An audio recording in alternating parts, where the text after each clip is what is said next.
बिस्मिल्लाहिर्रहमानिर्रहीम। अस्सलाम वालेकुम। अब तक आप ये सीख चुके हैं कि किस तरह प्रिंट एफ के ज़रिए से स्क्रीन पर डेटा को प्रिंट करना है और यूज़र को आउटपुट शो करना है। जैसे ये प्रोग्राम मैंने बनाया हुआ है तो इसको रन करते हैं। Hello welcome programmers. Print F के जैसे मैंने इसको प्रिंट किया। अब मैं आपको बताता हूँ कि अगर आपको यूज़र से डेटा हासिल करना हो तब क्या करेंगे। तो उसके लिए हमारे पास एक कमांड है स्कैन ऐप। स्कैन ऐप के ज़रिए से हम यूज़र से इनपुट हासिल करते हैं। इसका सिंटैक्स है स्कैन ऐप, उसके बाद कन्वर्जन स्पेसिफायर, उसके बाद एंड वेरिएबल नेम। ये उसका सिंटैक्स हो गया। कन्वर्जन स्पेसिफायर क्या है? कन्वर्जन स्पेसिफायर अगर हम डेटा इनपुट करते हैं तो स्कैन ऐप को ये तो पता नहीं है ना कि वो डेटा किस टाइप का है।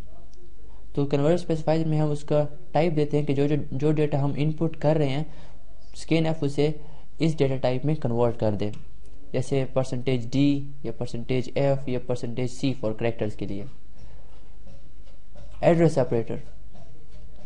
एड्रेस ऑपरेटर ये फिर जो डेटा हम इनपुट कर रहे हैं, एड्रेस ऑपरेटर उस लोकेशन की निशानदेही करता है जहाँ पर स्कैन ऐप उस डेटा को वेरिएबल में स्टोर करेगा, यानी उस मेमोरी की निशानदेही करता है जहाँ पर वो डेटा स्टोर हुआ है।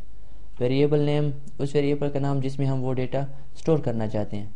ऐसे एग्जांपल है स्कैन ऐप, उसके बाद conversion specifier, %d and address operator, उसके बाद वेरिएबल का नाम। तो ये यूज़र से एक डेटा इनपुट करेगा, उसे वैल्यू वेरिएबल में स्टोर करेगा और उसकी टाइप होगी इंटीजर। मैं आपको इसकी मिसाल बताता हूँ। सबसे पहले हम एक वेरिएबल को डिक्लेयर करते हैं, int I value.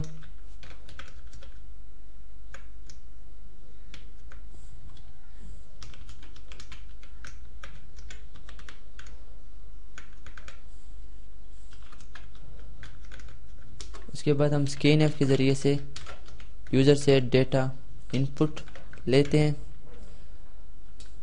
%d conversion specifier, address operator, I value. Program run करते हैं। देखिए कर्सर यहाँ पर है। अब एंटर प्रेस करता हूँ, स्केप प्रेस करता हूँ तो कुछ नहीं हो रहा है, प्रोग्राम एग्जिट नहीं होता है जब तक हम इसको वैल्यू नहीं देंगे। 23 वैल्यू दी, एंटर प्रेस किया, प्रोग्राम एग्जिट हो गया। अब मैं उसको प्रिंट करता हूँ जो कि वैल्यू उसने यू एंटर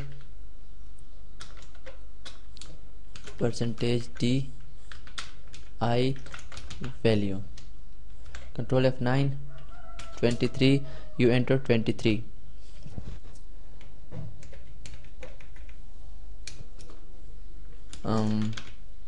मज़ीद आपको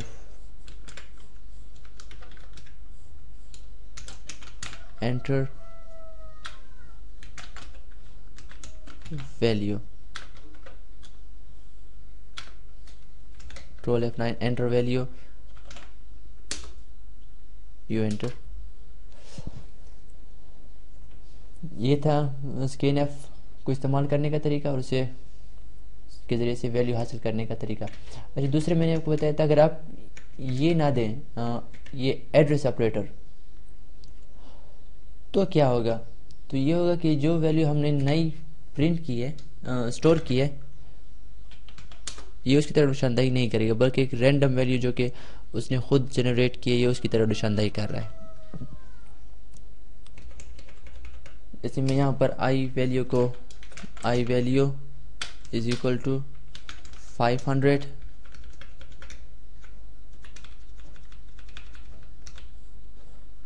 आई value is equal to %d I value. इसको ख़त्म करता हूँ।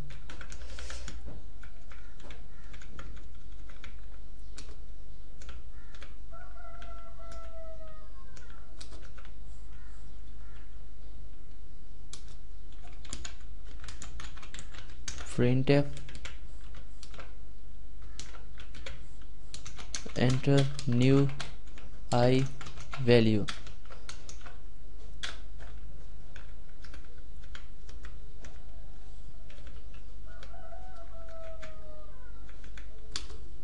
कंट्रोल F9 रन करते हैं। I value equal 500, enter new I value 32, you enter 500। क्योंकि ना हमने यहाँ एंड नहीं दिया है, इसलिए उसने एंड न्यू लाइन कमांड, इसलिए उसने पिछली वैल्यू को ही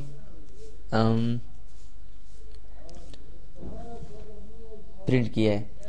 एंड ऑपरेटर का मतलब एड्रेस ऑपरेटर का मतलब ये है कि ये जो उस मेमोरी की लोकेशन निशानदेही करेगा जहाँ पर नई वैल्यू स्टोर हुई है। अगर हम ये नहीं देंगे तो ये इसे पता नहीं चलेगा कि वो वैल्यू स्टोर कहाँ पर हुई है।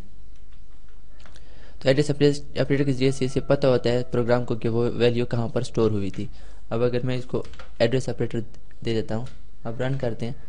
आई value is equal 500, enter new I value 34, देखिए यू इंटर 34, ठीक आया है। आप इसमें और ऑपरेटर्स भी इस्तेमाल कर सकते हैं, जैसे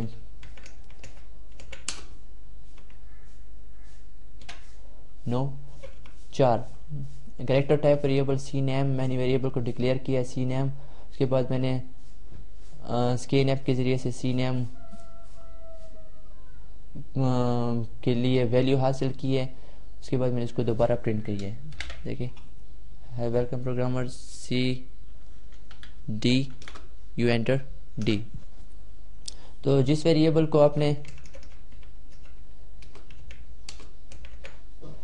जो वैल्यू आपने देनी है उसकी टाइप क्या हो और उसे किस वेरिएबल में आपने स्टोर करना है वो आपने यहाँ पर देना है। तो ये था स्कैनएफ का तरीका।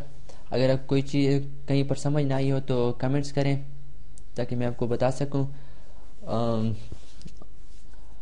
और दूसरों को ये वीडियोस रेफ़र करें ताकि दूसरे भी इसे सीखें और आपको फ़ायदा हो, ज़्यादा से ज़्यादा फ़ायदा हो।